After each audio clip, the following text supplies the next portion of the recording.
Okay, let's unpack this. There's this core paradox that I think traps almost every person trying to build a service business.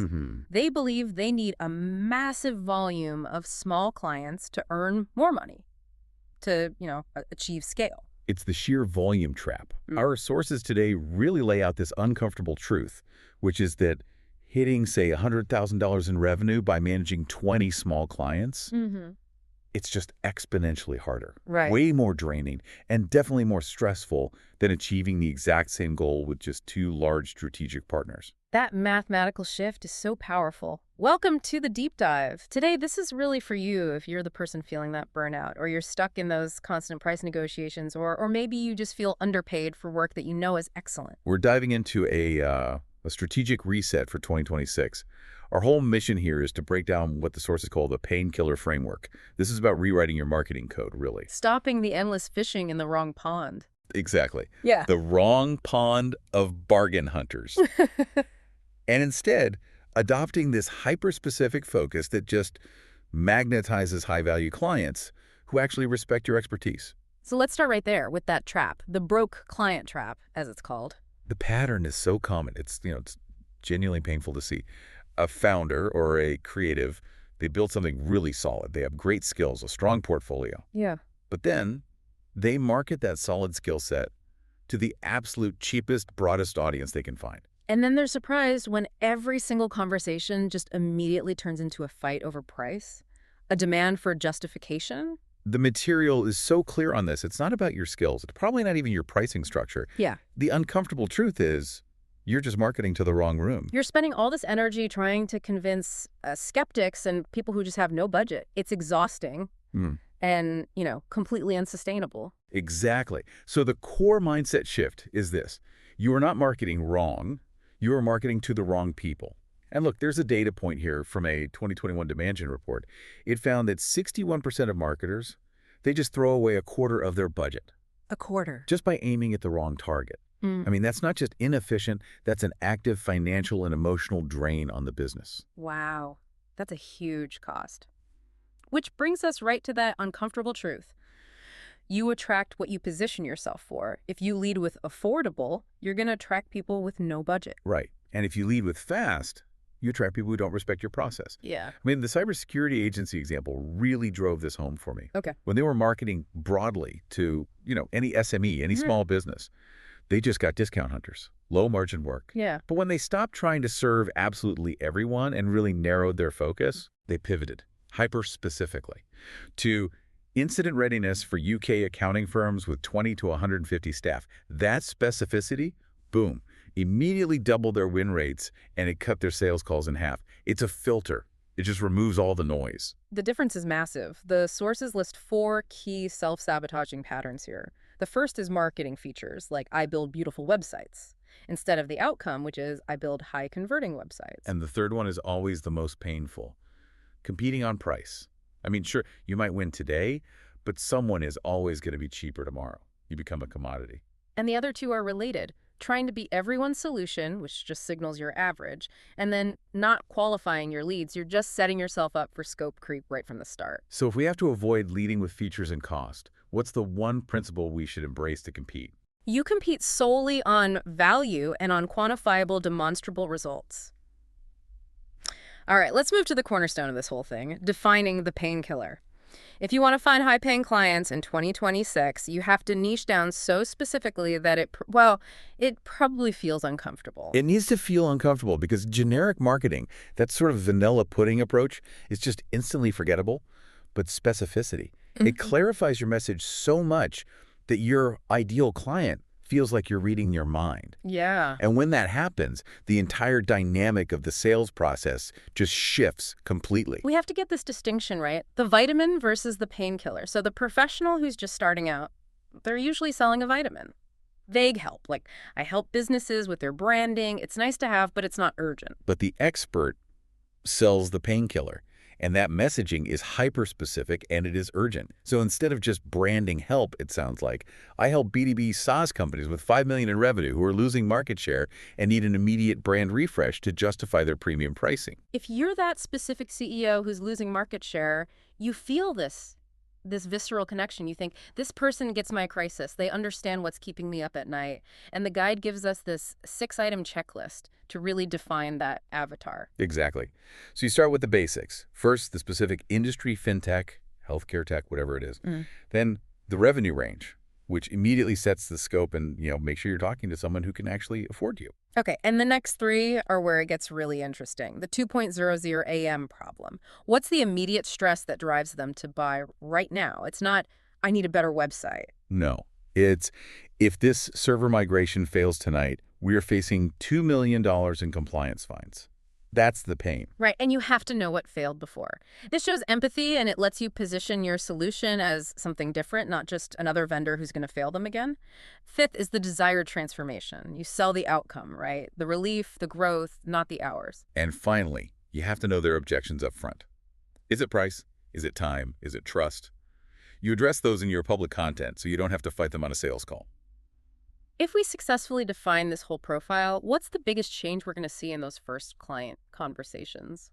Price objections will largely disappear because the value becomes instantly obvious. This is where the math really shifts your perspective. I think it relieves a lot of hidden anxiety for people.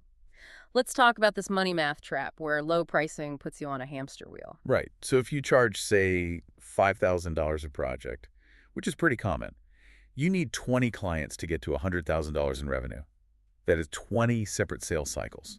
20 onboarding processes, 20 different managers to deal with, and 20 chances for scope creep to just completely ruin your quarter.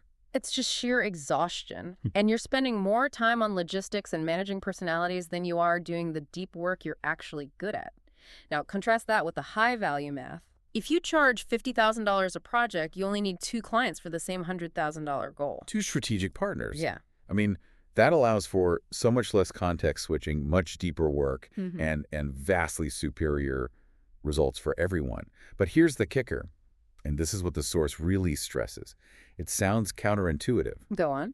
Landing one $50,000 client is often easier than chasing 10 $5,000 clients. Easier. I think that's where most people's brains just kind of break. Why would a bigger sale be easier? Because high-budget clients, they operate from a place of authority. They make decisions faster. They're paying for your strategic leadership and your expertise, not just for you to, execute a list of instructions. They respect boundaries. They respect professional boundaries. They have less drama, less emotional baggage tied up in the process. Whoa. I mean, just imagine the clarity and the peace of mind when your entire annual goal depends on just landing 2 perfect clients.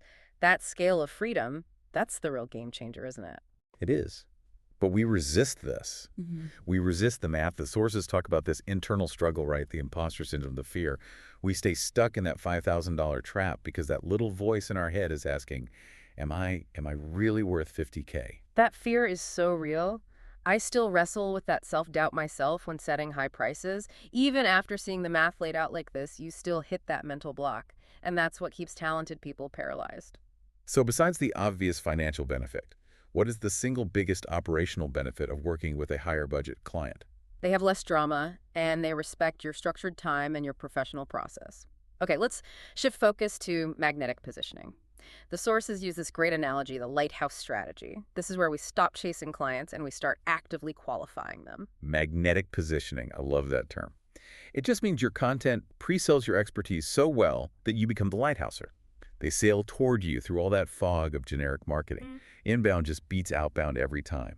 In this model, the perfect sales call feels like a formality. Right, because they already know you're the answer. Exactly. This really comes down to the specialist versus the vendor distinction. A generalist is always a vendor. They get told what to do, their price gets negotiated down. But a specialist is an expert. They get paid a premium for their leadership. They're the ones giving the orders, guiding the client to the best outcome. And the power of niching down is you learn the industry's secret language. That's what lets you charge $50,000 while the generalist is still arguing over $500. The Jim Zarkata's case study is a perfect illustration of this. He started as a general designer, right, trying to serve everybody. But when he narrowed his focus to B2B SaaS companies and he mastered their language, their metrics, their pain points, suddenly founders were just reaching out to him. He didn't even have to explain his value. Because they felt seen. They felt understood instantly. And that leads right into the content strategy. You have to stop just posting the pretty pictures of your finished work. You need to start sharing your thinking, your process. Yes, shifting from a product showcase to a point of view. Show why you made a specific design choice. Explain exactly how your strategy solved a $100,000 problem for another client. And share your POV. Something that sparks a reaction, Like, those people think branding is a logo, but here are the 3 reasons that assumption is costing you millions. That's how you build trust before they ever even contact you. So by the time they get on the phone, they aren't shopping around anymore. They want you. If we start sharing our process and our point of view like that, what's the major objection we overcome before that first meeting even happens? It overcomes the trust objection because clients already feel like they know you and your expertise. All right, so we have to handle the pushback. There are these 3 common fears that usually stop people right when they're about to make these changes. First one, the classic. My market can't afford high prices. And the source material is very direct on this. It says, then you're in the wrong market, period. Expand your reach, redefine your target. The fix is to look beyond your city because high-budget clients are rarely limited by geography. The second one. What if I lose all my current clients? The answer here is you'll only lose the unprofitable ones, the ones who drain all your energy. And the safest way to do this is a slow, strategic 6 to 12-month shift. You keep your current clients while you aggressively market to the new ideal ones at your new rates. And third, I don't have any high-end case studies yet. This one paralyzes people. But the workaround is so practical. Just do one strategic portfolio project for an ideal client at a near full rate, not for cheap, but for the specific purpose of getting a powerful, measurable result. Use that one result to open the door to all the full price work. Exactly. The uncomfortable truth is that staying stuck, it's an active choice. You're choosing safe mode if you listen to all this and then go right back to taking minimum wage Lodo jobs. Your income is a direct reflection of your positioning. If you want to work with the leaders in your niche, you have to show up as their peer, not as their servant. So stop marketing for a deal. Start talking to the people who are actually looking for leadership. The 2026 version of your business, the one that works with just 2 dream clients a year and earns more than ever before, it's just waiting for you to hit that update button. So what specific niche secret language are you going to start mastering this week to finally move from vendor to expert? Consider that question.